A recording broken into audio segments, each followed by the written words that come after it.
రాజన్న సిరిసిల్ల జిల్లాకు చెందినటువంటి బలగం TV CEO మిత్రుడు ఇలా ప్రజా సమస్యల మీద ప్రతినిత్యం ప్రజలకు ప్రభుత్వానికి మధ్యగా వారధిగా ఉంటూ ప్రభుత్వ దృష్టికి అనేక సమస్యలను తీసుకెళ్తున్నటువంటి ఇలా బాలు గారి మీద జిల్లా కలెక్టర్ స్థానిక జిల్లా కలెక్టరు సెక్షన్ 163 ప్రకారం నెల రోజుల పాటు ఏ సమస్యల మీద మీరు మాట్లాడొద్దు, మీ టీవీలో చూయించొద్దు, మీరు ఏ ఇష్యూ మీద మీ నోరు విప్పొద్దు అని చెప్పడాన్ని మేము తీవ్రంగా ఖండిస్తున్నాం. ఇలా జిల్లా కలెక్టర్ గారు చెప్పడము అంటే ఇది పూర్తిగా రాజ్యాంగ వ్యతిరేక చర్య.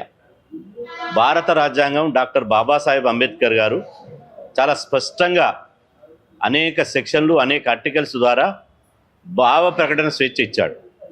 భారత పౌరులందరికీ మాట్లాడే స్వేచ్ఛనిచ్చాడు, అదేవిధంగా రాసే స్వేచ్ఛనిచ్చాడు, ప్రశ్నించే స్వేచ్ఛనిచ్చాడు. కానీ ఈ స్వేచ్ఛను కాలరాయడానికి భారత రాజ్యాంగాన్ని ఇలా వ్యతిరేకించడానికి వీళ్ళెవరు అని నేను అడుగుతున్నా. ఇది మంచి పద్ధతి కాదు. మీరు ఈ నెల రోజుల పాటు విధించినటువంటి ఈ 163 సెక్షన్ కింద అదేవిధంగా నోటీసులు అందించి గోడలకు అతికిచ్చి నువ్వు మాట్లాడవద్దు అంటే ఇది ప్రశ్నించే వాళ్ళ గొంతు నులిమేయడమే.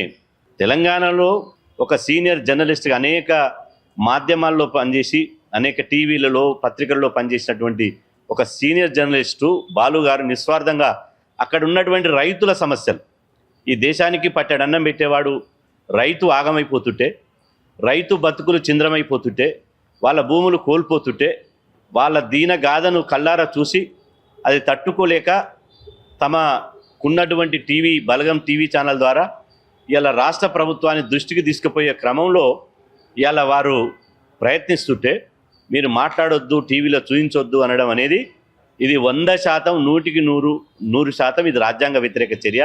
దీన్ని త్వరలోనే ముఖ్యమంత్రి గారి దృష్టికి తీసుకుపోతాం మేము. ఇది ఎందుకంటే ఇటీవల ఉప ముఖ్యమంత్రి బట్టి విక్రమార్క గారు నిన్ననే ఉస్మానియా యూనివర్సిటీలో ఒక మాట చెప్పారు. గత ప్రభుత్వాల లాగా మేము ఎవరి గొంతు మూయం, ఎవరి గొంతు నొక్కం, మా ప్రభుత్వంలో ప్రశ్నించే స్వేచ్ఛనిస్తున్నాం, మాట్లాడే స్వేచ్ఛనిస్తున్నాం. ఎవరైనా మేము ఒకవేళ ప్రభుత్వం వైపు నుంచి అధికారులు కానీ అనధికారులు కానీ అదేవిధంగా రాజకీయ నేతలు కానీ ఎవరైనా తప్పులు చేస్తే ఇలా పౌర సమాజం ప్రశ్నించవచ్చు అని చెప్పాడు.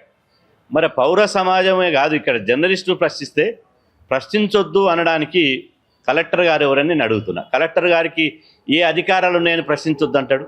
ఇలా ప్రశ్నించడం అంటే ప్రజాస్వామ్యాన్ని పరిపుష్టం చేయడమే. కలెక్టర్ గారికి IAS చదివిండు, అది తెలుసుకోవాలి. ప్రశ్నించడం లేకపోతే ఆ సమాజం బానిసత్వంలోకి వెళ్ళిపోతుంది, ప్రశ్నించడం లేకపోతే ఆ సమాజం పురోగతి కోల్పోతుంది. కాబట్టి ప్రశ్నించడం అంటే ప్రజాస్వామ్యాన్ని పరిపుష్టం చేయడం, ఆ సమాజ అభివృద్ధిని కోరుకోవడం, ఆ పురోగతిని కోరుకోవడమే తప్ప ఇది ఇంకో కోణంలో కాదు. కాబట్టి బాలు గారు ఒంటరి కాదు. ఈరోజు యావత్ బీసీ సమాజం ఇలా బీసీ కల్చరల్ ఫోరం వారికి అండగా మద్దతుగా ఉంటుంది. దయచేసి ఇప్పటికైనా మీరు ఇచ్చినటువంటి నోటీసులను ఉపసంహరించుకోవాలి. అదేవిధంగా యథావిధిగా తాను ఏ సమస్యలనైతే ప్రభుత్వాన్ని దృష్టికి తీసుకుపోతుండో వారికి తీసుకుపోయేటువంటి స్వేచ్ఛనివ్వాలి అని చెప్పి మేము డిమాండ్ చేస్తున్నాం. లేని పక్షంలో మీరు చేయకపోతే ఖచ్చితంగా ఒకవైపు న్యాయ పోరాటం చేస్తాం, ఇంకొక వైపు ముఖ్యమంత్రి గారు, ఉప ముఖ్యమంత్రి గారు, PCC అధ్యక్షుడు మహేష్ కుమార్ గౌడ్ గారి దృష్టికి తీసుకుపోయి ఇలా ఈ బలగం టీవీకి మేము అండగా ఉంటామని చెప్పి ఈ సందర్భంగా తెలియజేస్తున్నాం.